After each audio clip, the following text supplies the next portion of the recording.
Sebo amanya gange bampita Joy. Kakati ekizibu kye nnina ngenda maliriza weeks 2.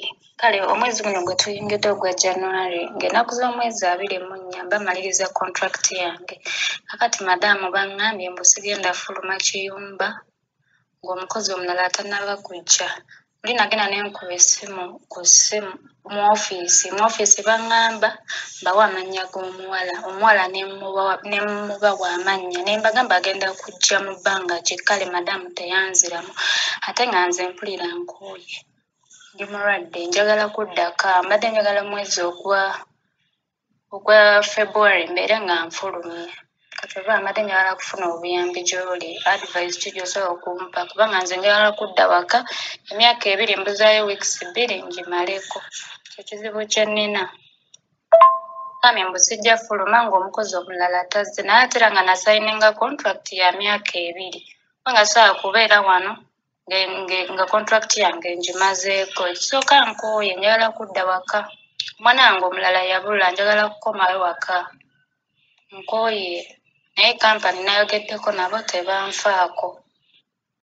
KadaamaTV Kadaama muwulidde agamba contract ye yaggwako naye babboosi bamugamba nti nno okuva wano okuva mu maka gano tulina kusooka tufune Kadaama agenda okudda mu kifo kyo. Waliwo ne message oba voice note yetasobodde kubeera nga twongerezaako naye nga tujja kubeera nga twongera okubeera nga tugibannyonnyola ensonga eno engeri gye yabaddemu naye nga bw'otunuulira ekintu kino tosobola kugamba muntu nti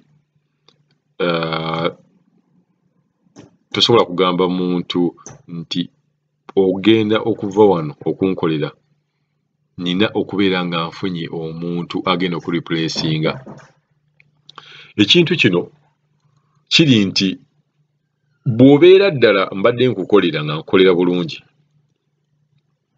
bw'otafuna muntu annenkana kuba neyo condition baagitaddewo nti tugenda kuba nga tugumiikiriza tufune omuntu omulungi.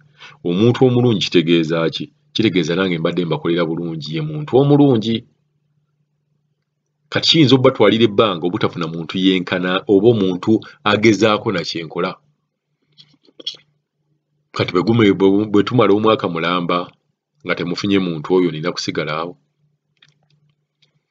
Kuba bakadaama nga bwe twabalabye mu videos ezimu ku offices gye ziri oba ku offices gye bali. Kati bwe babeera ku office boosi bano oluusi nabo bamanyi omuntu akola obulungi. Oyinza okwesanga amaka kuba nkimanyi mutera okwekubira amasimu nti owaaye ani yali akola mu nnyumba eno nti Namusoke yali akola mu nnyumba eno sooka ompe ku ssimu ye mubuuzeeko n'omukubira n'omubuuza Namusoke kyali kitya nti awo tewaliwo amalawo wadde na weeks 2. Kati ate gwe nojja n'obagwamu ne mukwatagana n'ogenda n'obawuba omwaka mulamba n'okusukkamu. Kati nga bo ab'owaka abagenyi bagamba tetufunangayo muntu awangaala wano wadde kumalawo myezi 6. Kakati babeera batya ne bagamba nti ono yekka kacyanga tukozesa bakadaama yakamalayo emyezi 6 bw'anaatuvaako ne tufuna omulala. Omuntu ayinza okwegamba nti contract y'omuntu bw'eba eweddeko lwaki todda ku office n'ofuna kadaama omulala. Si bwe kibeera nga mukiraba omuntu ono aba ayina okutya agamba nti bwe nzigyawo ono nzizaawo ani. Example osobola ogitwala mu bufumbo. Kigamba nti ogamba bugambi ani bw'anoba nja kufuna omulala. Gooza lwaki omuntu anoba ng'amanyi empisa za bbaawo obubi oba mukazi we obubi naye n'agamba nti kanjira mbeerako n'ono. Kubeera kutya. Agamba waayi ono bw'anaanoba n'enzizaawo ate ameketa amannyo n'enzizaawo omusezi. Kati nabano abawarabu balinamu okutya okwo nti Kadaama ono avaawo gwe ngenda okuzzaawo afaanana atya. Gwe noweezooba ne boosi n'ogamba boosi aganye okunta agamba nti nno amala kuzzaawo muntu bazzaawo gye bali ku office gye bali bajjudde. Wabula enkola ye ennungi.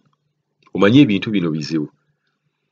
Omanyi nti okukolako okulungi kukuganyisa okudda e Uganda. ate okukola kw'oli okubi ne kumwanguyiza okubeera nga adde Uganda nga boosi agamba asiina kagenda na kitereke kino kankite. Neggwe ng'omuntu okikuba okuva ku baana n'ogenda ku babboosi n'omutegekera gahuwa n'omutegekera emmere n'abeera n'agamba ono Kadaama simulabangako. Ekyo kyokka ekyokubeera ng'okola bulungi omulimu ekyo kikulemeseza ebweru. Ate ng'oluusi bambi omuntu aba akooye. Oli n'awulira nga akooye wadde ng'afuna ssente wadde ng'alina emirimu naye n'agamba kanzireko e Uganda. Awo singa mbadde Mwarabu n'alibadde nte bwe ndaba omuntu ddala nga nkolera mujje ku 900,000 mugambe ngenda kuwa $1,150,000 oba ngenda kuwa $1,300,000 ajja kusigala. Okutamwa kuno oluusi oyinza okwetamwa n'ogamba njagala kudda Uganda nkooye naye omusajja n'ageza n'agamba nkongedde $50,000 ogamba kanjira mpuubayo kuba aba akutaddemu kano kasunda bakozi nti kamwongeremu naye gw'ogamba nti nkola bulungi gw'otayagala kunta ate gw'otanyongeza musaala kati nze agamaanyi mba ngajjawo nyongeza omusaala nange nkikube. So companies mwali baddewo n'entegeka eri nti omukozi bw'aba akola bulungi nammwe nga mumumanyi kuba nammwe company mubeeramu abantu be mumanyi nti ddala ono omukozi waffe tumwesiga. Waliwo Kadaama nga yakabeera e Buwarabu mwaka gumu ng'Oluwarabu alukuba bulungi nga naye muzza ku ofiisi abeera interpreter. Kati omuntu ng'ono bwe mbeera mumumanyi mugezeeko okulaba nga Bakadaama nga bano boosi ng'abo mbagamba munaye bano badde omugula $1,000,000 tugambe 3 ono tumutunda $5,000,000 bajja bagula. Kuba waliwo life w'otuuka nga ssente si kyekikulu wabula kyoyagala kyekikulu. Omuwarabu era waliyo famire ezo nga ssente zaagula Kadaama si kyekikulu wabula kiki kyafuna mu Kadaama nga kyekikulu. Njagala kufuna Kadaama ndabirira abaana Kadaama ajja kusomesa n'Oluzungu abaana bange olwo Kadaama nga baasoma ye ng'agenda okibalaabalamu ng'agamba nze ne bwe mugula $5,000,000 naye ono gwe njagala. Ne bwe tudda Uganda waliwo omuntu ng'agamba emmotoka zonna ziva emmotoka ne sigenda kuvuga Wish sigenda kuvuga Ipsam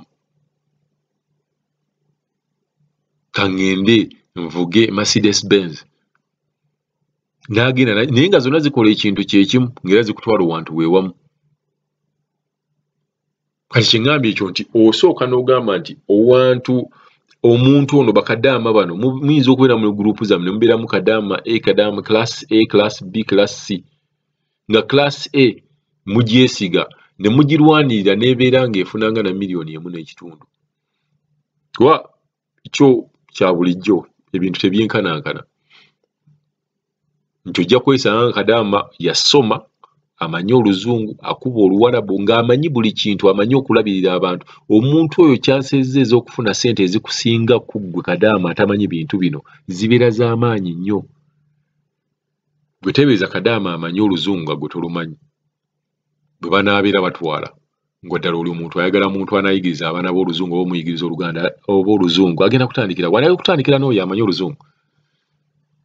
Ne tugenda ku Kadaama ne bagamba nti ono Kadaama abadde muno emyaka 2 oli ayagala Kadaama alina experience ajja kugenda n'oyo ow'ebiri agamba ono tannamanya. Nja mutwala nsange nga laptop yange agyozezza agitadde mu mazzi agyozezza naye ono abimanyi abiyiseemu amanyi tebeera bwezi oleeta kimashini ekinuuna enfuufu yonna. So ebintu byonna bisingagana naye kampani nammwe mugezeeko okubeera nga mulwanirako ku bano Bakadaama abakoze ebbanga eddene. Kadaama bw'ava e Uganda nga wa $9,000 afune 9 bw'akola ennyo mumwongezeeko kuba okukola kuno kunyuma nnyo nga ne gwokerera asiima ate ffe ensiima yaffe ey'abakozi kubeera ng'omuntu akuteekamukko ku mafuta akuwaayokko kasente otegeera nti asiimye. Tetutegeera nti omuntu asiimye na bigambo nti weebale muweeyo akantu akatono ako kajja muwangaaza ku mulimu ate naawe ojja mufunamu ekintu nga kinene nnyo. Kakati ekizibu kye nnina ngenda maliriza weeks 2. Kale omwezi guno gwe tuyingidde ogwa January ng'ennaku z'omwezi 24 bamaliriza contract yange. Kakati madaamu bangambye mbu sigenda fuluma kiyumba ng'omukozi omulala tannaba kujja.